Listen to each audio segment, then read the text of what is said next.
La vocazione turistica della Sicilia è profondamente minacciata dalla crisi idrica, come testimoniano episodi raccontati da aziende aderenti a Conflavoro che operano principalmente nel settore agricolo, turistico e della ristorazione.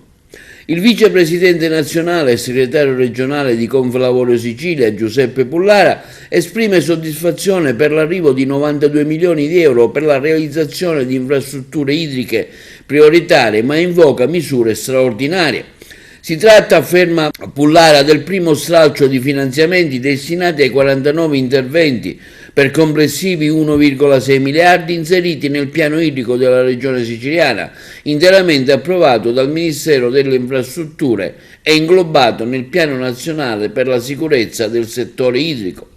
Nella nostra regione, afferma il vicepresidente nazionale e segretario regionale di Conflavoro Sicilia Giuseppe Pullara, pesano le tante infrastrutture fatiscenti e le tante incompiute. Il piano della regione è finalizzato alla programmazione delle opere, all'approvvigionamento idrico primario, alla prevenzione della siccità, al potenziamento e all'adeguamento delle infrastrutture, anche per accrescere la resilienza ai cambiamenti climatici e ridurre le dispersioni di acqua, migliorando le reti di distribuzione. Uno dei modi per affrontare i periodi di crisi idrica è lo sfruttamento dell'acqua del mare grazie ai dissalatori e si spera, afferma Pullara, che nel minor tempo possibile la riattivazione degli impianti a Trapani, Gela e Porto Empedocle, tutti e tre dismessi tra il 2014 e il 2012. Per l'emergenza idrica in Sicilia servono misure straordinarie, conclude il vicepresidente